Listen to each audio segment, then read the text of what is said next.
What's up, guys? Today I'm going to talk about Passport Bros. And for you guys that don't know, we're doing a summit for anybody who is thought about living overseas, has wondered.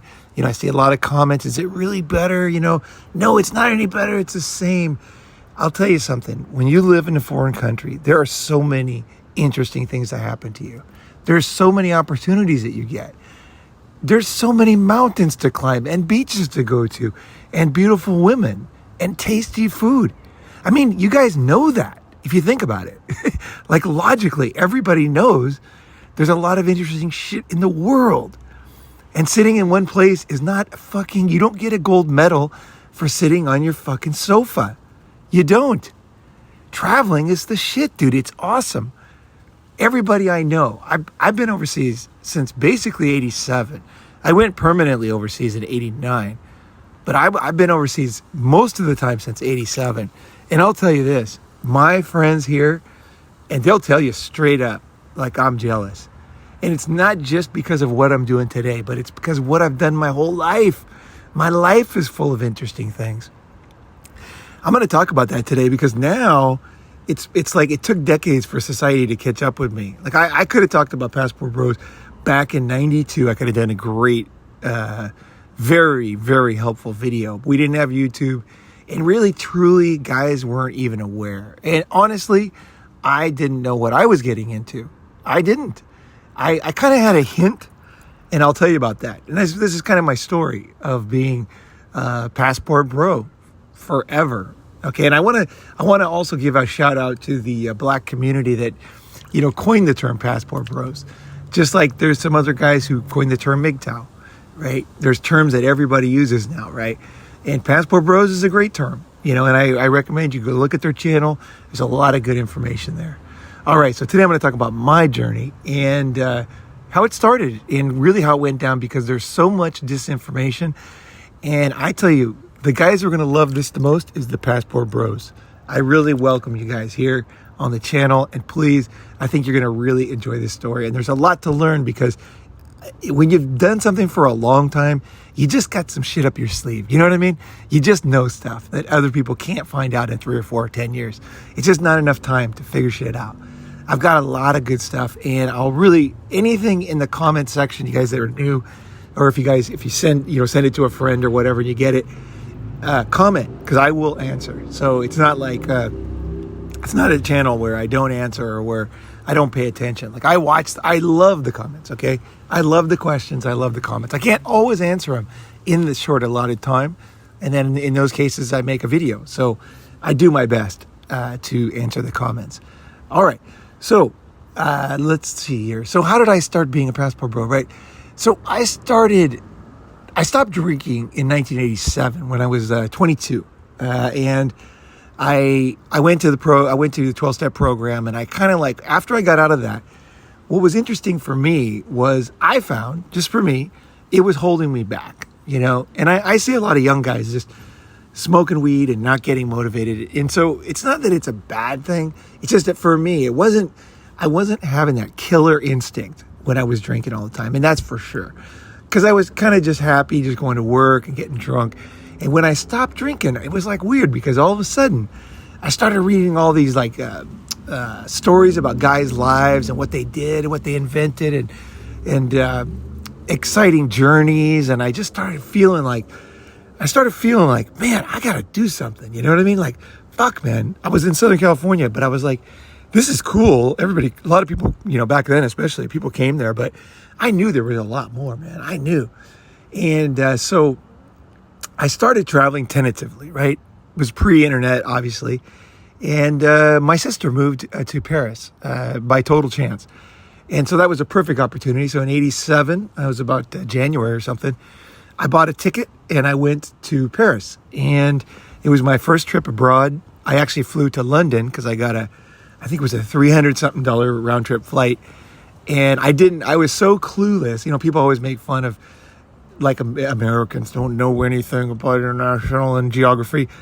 Maybe Americans don't, but I tell you something, don't get on your fucking high horse because it's just a matter of experience. When I got there, I didn't even know England was an island. And there was no tunnel back then. So I didn't even know. So I had to take the boat, right? I was like, oh, there's a boat. Okay. And I was so clueless. And then I went to Paris and saw my sister. And I was blown away. I had like 3 weeks to myself. And it blew my mind. Just my first trip to Europe. You know, it may sound dusty or you think, oh, yeah, everybody goes to Europe. You know, how it affects a young man is what I'm going to talk about. It's not about the place. It's like the time, the way you do it, the things you see, the things you feel, the things you realize, right? That's what I'm going to talk about. So when I got to Paris, the first thing, I got there on New Year's Eve. And it was amazing when I got there. It was almost too much. Like, Paris is such a beautiful city. I had never been in a big city. I really hadn't. I just really had never wandered a big city ever in my life alone. You know, I'd gone with my parents a couple day trips to San Francisco, Portland, but I hadn't seen shit, right? When I landed in Paris, my sister was there, but she was busy doing her thing. And I just, would sleep and then, wake up at like 8, and then I would eat breakfast and be gone. I'd be out for the day until my brother-in-law came home, and then we would meet and do something. But I basically had nothing, no plan. So I started wandering around. I was like, I couldn't believe how beautiful it was. I mean, like, straight up, I was like a kid in a candy store. I was like, the roads were cobblestone, and where my sister, I was like, amazing. And like, the buildings were cool. And I was walking around, and I had no idea about anything in life. I mean, I was an innocent young kid. I'll tell you, there's nothing wrong with being an innocent young kid. It's a beautiful thing, actually. I look at young kids and I think, man, you fucking got so much to see in your life, and the way that you feel it, right? It's the way you feel it, man. That's why it's so cool to travel. It's so cool. There's all these channels now, like these anti-passport bros channels, and they're just attacking men they're just criminals preying on these poor, downtrodden, just defenseless. They're just attacking, and they're just spreading. And nothing can be farther from the truth. I'm serious. Like, nothing can be farther from my experience. Like, there is nothing. These women that don't travel, right? You can tell because they haven't been there. They don't talk about it. They're just making videos, all in theory. Now, I understand you watch these videos and you can tell these people have anger issues. They're frustrated. A lot of them are like 30s or late 30s, and they're frustrated. They're angry. They're angry their life hasn't turned out how it did. They're angry they didn't get married. They're angry at men. They project their anger, and it's all good, guys. It doesn't really matter. It really is not a big deal. I mean, I feel sorry for them. It's never gonna work out for them. And they'll just get angrier. So put that aside. It has nothing to do with you, okay? You don't know them. You didn't do anything to them. These are broken people, and you'll see broken people. And it's sad when you see broken people because there's nothing you can do to help them. They don't want help. So what are you going to do? What are you going to do? Anyway, so I went to Paris, and I started wandering around. And I found out that I'll skip through things, right? Because I went to the museums. I started going to museums. I started learning about art. I went to the Louvre. I went to all the museums, and I went back three or four times to Paris. So, and each one was like 2 or 3 week trips. So, I used it as a launching pad to go other places in Europe, but basically I was in Paris a lot of the time.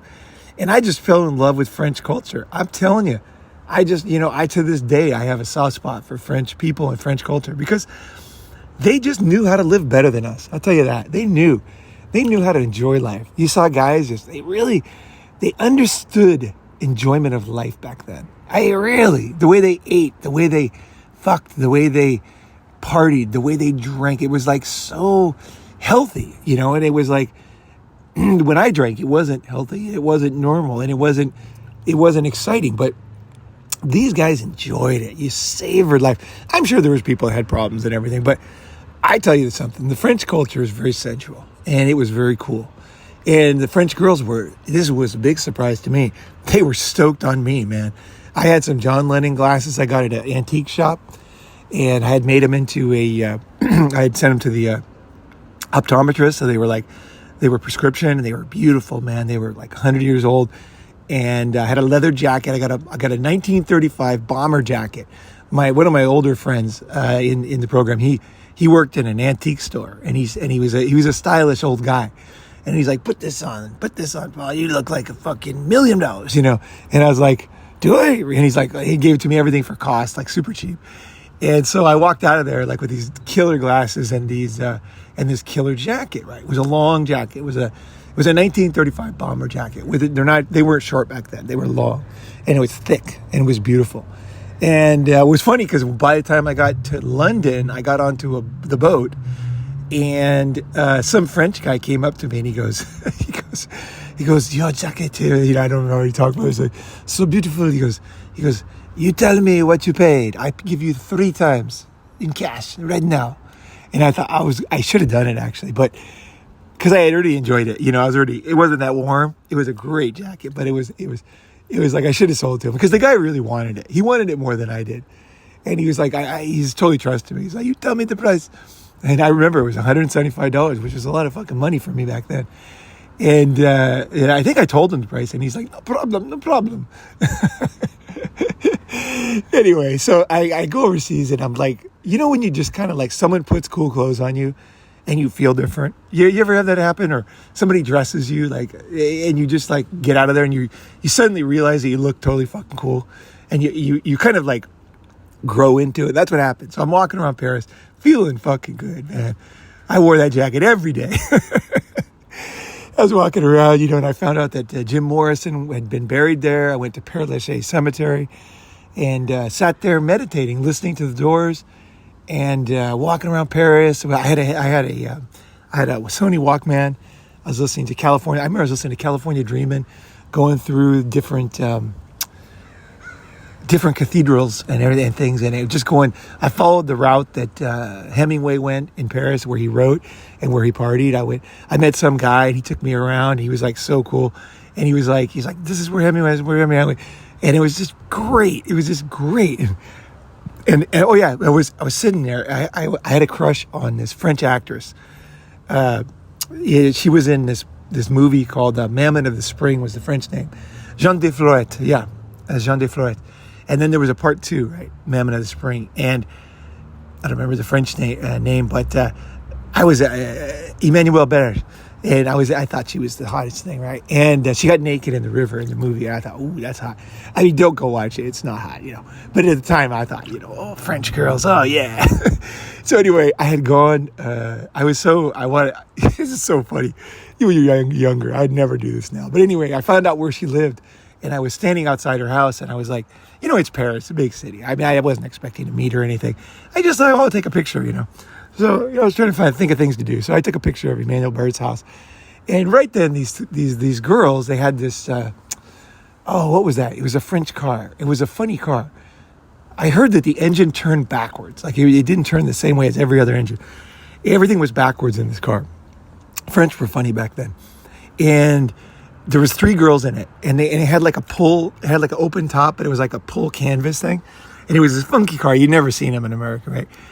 And I remember it's like 87 actually, 1987. So it's a long time ago. And they saw me, and they drove up over the curb like slam, and the girls were all giggling and talking in French, and they look at me and they go, American. And I'm like, how do they know I'm American? And she goes, you come with us, we go to drink, we go to party. And I was like, no way, this is awesome. So, I'm just like, I turned from this guy who was kind of invisible, and again, it's partly the universe and partly me, right? I was feeling good. I was feeling fucking confident, so it's a mix. It's a subtle, there's a subtle difference between the average you and the ultimate you. You would never know that it's in there sometimes. A lot of guys don't know that they have capacities that they think are way beyond them, but they're not. They're just one step away. They're just one kind of mood away, or one combination mood, fucking vibe, whatever, And I had it going on that trip. And those girls fucking dug me, and it was awesome. And I just thought, whoa, God, I came back. I was, oh, well, oh yeah. Then my friend called me in Spain, one of my college friends. He rushed the fraternity I was in, and then he had been kicked out. I forgot why he got kicked out somehow. But anyway, he calls me and he left a message at my parents. He said, "Hey, I heard Paul's in Europe. Have him come by." I'm like, okay. So I flew to Spain, and it turns out his family was super rich. They owned the restaurant. It was a flamenco restaurant, and they owned the restaurant that Prince Charles and Diana used to go to, which was a big deal. It was very fancy. It wasn't fancy like an American bullshit fancy restaurant. It was good food and good dancing and average tables and average painting and everything. It was good fucking food. You know what I'm saying? That's what a good restaurant is. Americans don't even know that. It's good food. It's not a good table, man. It's a good vibe. And they had it going on in Europe, man. It was hot. And I went there, and his dad was super cool. His dad's like, "You're a friend of my son's." He's like, "You just come here anytime." I'm doing like an Italian thing. You know, like the Godfather, you know, but he's like, "You just come in here. You don't have to pay. Just order what you want. Just eat and get full and leave. No problem, you know. Yeah, breakfast anytime, you know. And just knock on the door. They open for you. Don't worry." So anyway, so I sat there watching flamenco, and I had already seen flamenco. I had seen it in California, actually. One of my friends had a big party, so I was into it, and I watched it. I was in the front row. Always put me in the best seat, and it was just great. And we went out dancing. We went out to, there was a place called Club O in London. I'm sorry, in Madrid. And we went to Club O, man, and I danced my ass off. And the Swedish girls were all over me, and the French girls, and I was just fucking loving it, man. And they were digging on me. They were like, "I like American boys," you know. And I'm like, "I like to fuck your fucking box and blow huge fucking beautiful water in your fucking hair." The women, they didn't have dyed hair. They were just more natural than American girls. They were skinny. Europeans were skinny, believe it or not, in 1987, baby. Girls were skinny and hot. And I was just like, it was like they were tiny, and I was stoked, and they loved me, and I loved the situation, and I loved the experience, and I did everything that a man is supposed to do. Spread your seat as a young man wildly. Just fucking get out there. That's what women want. They want a guy like that. That is very much a part of a woman's happiness, is a guy like that. And I was that guy. And I came back 3 weeks later, like a whirlwind to America. And I was just like back in the same thing, driving in traffic, driving from Orange County to Fullerton, Cal State Fullerton. And it was just boring, you know. Everybody was falling asleep on the way to work. I got to classes. People didn't know what some guys wanted to be big insurance brokers, or most of them wanted to be Wall Street, because Wall Street was happening back in the 80s. They all wanted to be, you know, that movie, Michael Douglas. And I just like, oh man, I went back to Paris again. I did another trip, and I went to Greece, and I picked up a French girl on a fucking nude beach and fucked her, and it was amazing, and it was beautiful, and I got so sunburned. I won the volleyball tournament. It was amazing. I went to Hungary, and the girls were awesome in Hungary, and the walls were 3 feet thick stone in Budapest, and it was beautiful. It was beautiful. I went to the Buddhist side, not the pest side. We took a short tour, and it was just, and croissants and coffee was 35 cents. I still remember.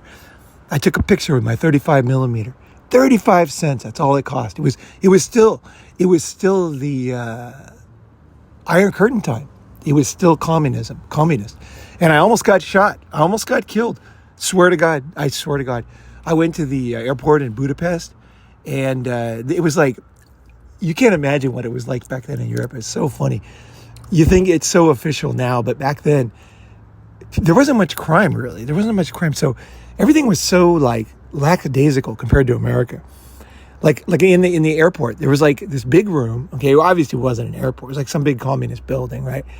And they had like this check-in area, which all they had was like potted plants in a circle.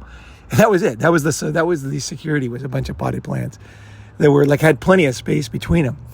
And then there was restaurants outside those. So I checked in and like everything seemed so casual, and I'm like, fuck it, I'm hungry. So I went through the plants and I grabbed some food.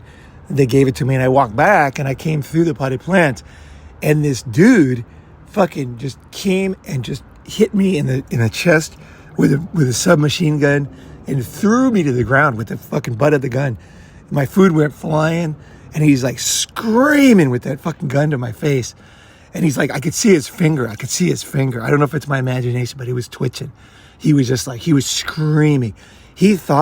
Obviously he thought I was a terrorist. And I'm like, food, I'm hungry. And then the guy didn't shoot me. And so I got on the plane. And you know, these kind of experiences are beautiful, man. I'll never forget that. You know, I really learned a lesson there. You know, as a young guy who didn't really understand, you know, a lot of guys, you need a lesson like this once in a while to realize things can get real serious, real fast. It's not that you want it. Now, here's what a lot of guys, I will say this is a kind of a life lesson, unrelated, but a lot of guys take this too seriously and they become what's called too serious, okay? They become overly serious, and they take everything. Every time you talk to them, it's like, you can die and they can kill and this and that and germs and this. And they didn't learn the lesson of masculinity. The lesson of masculinity, in my opinion, is that you have to know that things can get serious in a moment's notice. And you have to be ready for it, and you have to make calculated decisions based on that. Right? If I could go back, I would have probably gone to the door and asked the guy and pointed at the food, gave him $10, and he would have probably brought me some food, right? But, you know what I'm saying? So, anyway, I learned, you don't just get what you want overseas. Like, and also, I knew, the reason why I was scared, it was fucking Eastern Europe. You guys if you weren't there, you probably don't understand. This guy would have had no penalty for shooting me innocently. Nothing. They would have cleaned me up and laughed about it. It was a brutal society. It had been a very murderous society. The guy with the machine gun, I have no doubt, had killed many people. This was no fucking joke. And I all of a sudden knew something about life. I learned a very important lesson there. And I carry that to this day. And like I said, part of that lesson too is being a fun guy and not taking life too seriously. And knowing that, yeah, I could die, but at the same time, I'm enjoying my life now. So if I do suddenly die of something, a mistake, I had a good fucking life. You know what I mean? Like, I'm taking advantage of the moments I got now so that even if that did happen, and although I'm smarter to make it not happen, but you know what? I could say hello to the other side. I don't know, like I've had so many experiences. I got so many stories I haven't told. It's amazing. I just got to start thinking about where I went, and the stories just come back like right now. I didn't even think of telling the story. So anyway, I got on the airplane and I was awake. You know, things like that, they just wake you up. So I was awake, right? And it was called Malev Airlines, LMALEV. And they served food, and I was excited about that. But the food was these green, slimy eggs with some kind of black thing that I still don't know what it was. I have no idea. I don't know if it was seafood. I don't know if it was, meat, seafood, fucking Pennzoil. Covered rat. I don't know what the fuck it was. But anyway, I ate it. I was starving. And back to Paris, and I did trips like that, and I came home, and I was in school. I was finishing school. I finished school in 1989, and I had the bug. Does this sound like a passport? Does this sound like the videos that the women are making? Does this sound like that? I had no idea there was women overseas. I'm serious. I hadn't even thought about women. I was just thinking excitement, And of course, women came along with it. But I had no idea. Dude, I didn't know anything about it. All I knew is I had done Europe pretty good, right? For back then, I had done pretty good. I'd been to Italy. I'd been all over. And I still have some places I haven't been. And so I got home, finishing school. And when I finished, I told you guys a story. I bought the around the world ticket. And part of it was going to Scandinavia. My parents are from Finland. So I fucking went to Finland. I went to Sweden. I went to Denmark and Norway. And I was there for 4 months. And I had some absolutely epic journeys. And I'm not going to talk about those right now. I will say this. Oh, yeah, you guys got to know one of them. Yeah, you got to know one, because this is the idea. And this really attacks the heart of a lot of these women's. You passport bros, you need you need some stories, some truth to fight these lies that women are making up in these videos. Okay, so keep in mind, Sweden was and is a first world country, very much a first world country. It was very advanced back then. Ericsson was one of the largest telecommunications makers. It was Swedish. Nokia was huge. And this is pre-cell phone, but they were huge back then. They were just coming out with cell phones, actually. So I shouldn't say pre. I'm sure they had some cell phones, because, yeah, my friend got a cell phone in 92 in Japan. So, yeah, Ericsson, it was an Ericsson. So it was a Motorola made in Sweden. So I'm sure they had it. But anyway, they had Volvo was a huge company back then. Sweden was a massive manufacturing company, defense contractor. It was a first world, girls, first world. France was a first world. The French girls fucked my brains out. And I didn't drink already, but they drank, and they were beautiful, and they were way prettier than the girls here, just because they were skinnier. I don't like unhealthy women. I've always been in shape, always. And even back then, I'm serious, even back then, women had an extra 25 pounds minimum over European girls in America. 25 pounds. You know how much difference 25 pounds makes on a female body, on a small female body? Think about it. It's a huge difference in just pure hotness. And what women don't know, because they don't have male plumbing, is that it makes the difference between being able to do it and just having constant blue steel. You just got fucking blue steel. You could derail a train with that thing. I mean, these European girls were so fucking hot, and they talked in these accents, and oh my God, and we would eat, and you're just like, I mean, it's like a tree trunk. You're just like, gah, gah, gah, gah. And none of these girls, they were just having fun with the American. I love the American man. They tell me this stuff, and they're like, you macho. This is the kind of things they told me. I mean, think about it, man. I never thought of myself as macho, They saw me as a fucking macho cowboy, rough guy, And that's what they saw in the movies. We're talking 1987, so, think about the movies, right? Okay, now back to 1989. But I was in northern Sweden. You guys got to know this. When you start traveling, it's not all about Asia. It's about the whole world. But Asia's, I think, the best place to start. I personally do. I really think you should come to Asia first. I really think, I've been all over the world. That's what I recommend. And then travel from there. Then get your experience. Just like I went to Paris. That maybe wasn't the best choice. But anyway, it got me going. But I can tell you from experience, go to the best, where it's the cheapest, you know what I mean? Where it's easiest to go there. It's the least hassle. You spend the least amount of money. You can have the most amount of experiences. And then you could parlay that experience into better things. So I was in northern Sweden, and I took a little boat tour across a river. And I forget the name of the town I was in. But anyway, the girl who was doing the tour was very young. She was like 18, just turned 18. And she was absolutely an angel. I'm serious. Go into it. Oh, you can't even see them anymore. Swedish girls were so hot back then. They would come to Hollywood, the ugly ones. I'm not kidding. Ask any Swede. The ugly ones would come to Hollywood and become beauty, whatever they called, sex symbols. And they were the ugly ones. And ask any Swede. Go look at any old yearbook pictures in Sweden. And you'll be like, yep, Ronin's 100% right. Dude, in Sweden, every girl was skinny. And they had racks. And they were skinny. I'm talking no fat.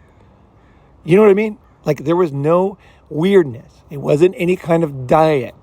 These were healthy girls who were hot, skinny, and had racks. And Sweden was a very open sexual country. Very open. It was completely open. Nobody cared. Nobody cared. They literally did not care. Sex was not a big deal. And by the way, back then, Swedish porn was the biggest in the world. So they were well known for being an openly sexual society. And you could it's like it wasn't a problem. Like the girls were totally cool. And I was, as a traveler, it was fantastic. I'll trust you, I could go on and on. I'm just going to tell you one story that I just think it's powerful. At least for me it was. So the girl was our tour guide on this thing. And I just can't describe her as anything but an angel. Her name was Annika Ramstrom, I remember. So Annika was there, and she was taken across the river. And she had this just heavenly, like angelic look to her. And I couldn't believe how beautiful she was. I was like, oh my God, this girl's so beautiful. Her eyes were just this fucking beautiful crystal blue. And her hair was this just perfect blonde. It wasn't like American girls. By the way, fake blonde, it's just like some guy getting a fake afro. It looks ridiculous to me. I never bought the fake blonde thing. You can't become a blonde. I'm a blonde. You're either blonde or you're not blonde, and you're a fucking faker. Cultural appropriation, That's what all American girls think they can all be blonde. They can't. It looks terrible. They look like clowns. American women with their dyed hair, they look like fucking clowns to me. And they always will. Okay, end of story. So here we're talking the pure beauty, the real beauty. Absolutely gorgeous. Shiny, thick, silky blonde hair. And these crystal eyes. Beautiful rack. Skinny, huge smile. I'm just like oh my God. And this sweet, sweet sense to her. Well, I discovered later what that was. She was in fucking love with me. I had no idea. So and to my horror, she fell out of the boat into the river with the paddle. She's our fucking guide. And so we jumped in and saved her, got her out. She was fine, she could swim. But she got out, and we got her back in the boat, and she's super embarrassed. I didn't know why. I knew she was embarrassed because she fell in, but couldn't figure out why. So anyway, when the thing gets done, some old man comes up to me and he's like, you not as very smart. Something, I don't remember how he talked, but he had like some raspy voice. And he's like, Annika, in love with you. Annika, no man. Annika, young woman. Something like, be kind. So I was like, oh my God, because I was so clueless back then. I wouldn't even know when girls were in love. I had no idea. So, but this old man told me. So I'm like, oh, okay, cool. So I just went, knocked on her door, found out where she lived, this small village. She came out, fucking took her to the tent. We went walking in the forest. We fucking skipped rocks. I don't know what we did. Took her back to the tent and just fucked her all night. And she was a virgin. That girl was a virgin. She was 18 years old. She was absolutely pure. She was no fakeness, no makeup. She was in a small town in northern Sweden. She had never been to Stockholm. She was the purest, sweetest, beautifulest thing. And I couldn't believe it. I had never seen a pure woman before. I had never been with one. Not since I was a tiny kid, because I was sexually active, but not as an adult. And she was an adult. She was 18. And I was like 22 or something, 23. She was so beautiful. Oh my God. And so sweet. And the word make love really perfectly encapsulates that night. It was just love. I knew she was in love with me because the old man told me. So I was easy, and I was kind, and I was loving, and she was beautiful, and she was more beautiful naked. Her breasts were just fucking out of control. And it was the first time. She was the first time for her. She bled in my sleeping bag, and it was just beautiful. And she just wouldn't let me go. It was cold that night, even though it was summer. She was cold, and she stayed all night. The sleeping bag, couldn't close it with two people. She was just clinging on to me. And it was so beautiful because it was so cold, and she was so cold. She was shivering, and I was cold. And then finally the morning came when it was just like, I looked at her, and she was, it was beautiful, man. It was beautiful. I'll never forget that. It was one of the most beautiful nights. There were stars. The cold didn't matter. She was so fucking pure. She was looking at me like most men never experience. Women wonder why body count matters. It's not a put down. It's the pureness of what is there when it isn't high. That's what it is. There's a beauty. The women have become like ogres. They don't understand the pureness and the beauty of life anymore. I really think so many women are out of touch, not just with their own femininity, but with the beauty of life, with the true pleasures of life. And this was one of those. It was beautiful. And I was so grateful to be part of it. And anyway, so that was one night in Sweden. And there was more. Oh, there were some beautiful more stories. But you just have to know that things are different and you're looked at differently. And anybody who would put down something that beautiful is they have a stain on their soul, is the only thing I can say. They don't understand, I guess the only thing I can say is forgive them. Jesus said, forgive them for they know not what they do. They don't know. They don't know the beauty that life can be. They don't know the beauty that sensuality and connection between a man and woman can be. They just don't know. And it's very obvious they don't know, and they will not know because it's a one-time shot. It's a one-time thing. Some things are just once. You learn how to walk once. One day you learn how to walk. One step. That first walk is so special. I caught my niece doing her first walk towards me on her first birthday. It was so beautiful. She got so excited. I had a camera going because we were giving her a cake. Pure luck. Everything was pure luck. She's just and we were all clapping for the cake. And she didn't know what we were clapping for. It was her first birthday. She had no idea that the cake was. She didn't understand. You could tell. All she knew is that everybody was happy and looking at her and cheering. And she just stood up and walked towards me. And everybody was just like, oh my gosh. And it was beautiful. It was beautiful. It was a one-time thing. Yeah, man. Sometimes you got to savor because you're not going to have them again.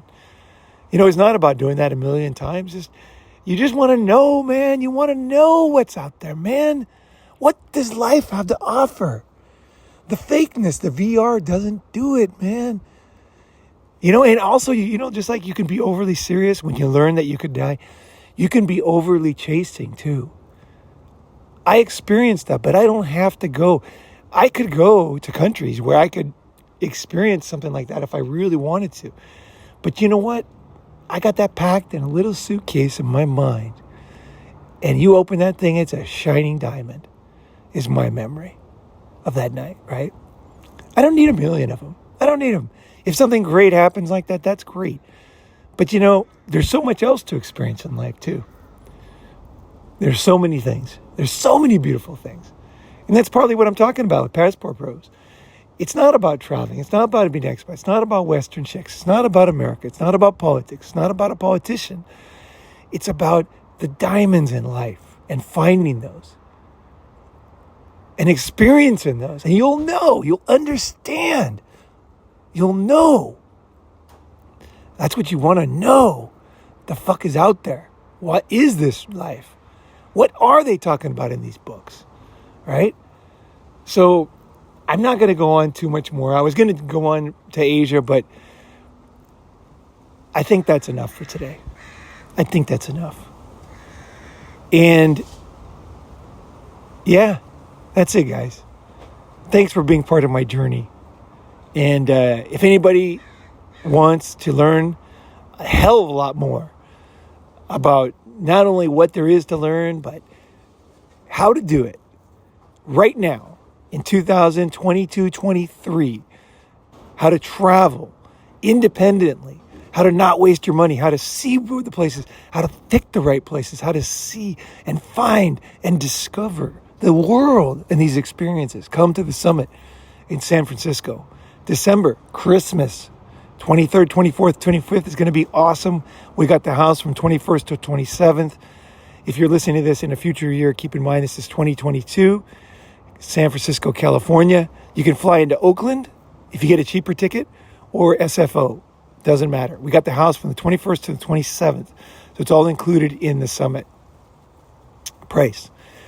And we're going to go over everything about being an expat and traveling and just how to do it, everything, all of I learned, all the mistakes I made, and a bunch of other guys. We're going to call other experienced experts that have done decades of travel. And you're going to get different opinions than a Ronin man. You're going to get all kinds of a cornucopia. I want to give you guys the best, not just my viewpoint, but many other men. So we're going to call other guys, and you're going to be able to ask questions. Guys who are in Asia, been in Asia for decades. Some guys as many as 40 years. And you're going to be able to rack their brains for ideas. So anyway, all right, guys, I'm looking forward to seeing you guys, and I thank you very much for giving a shit.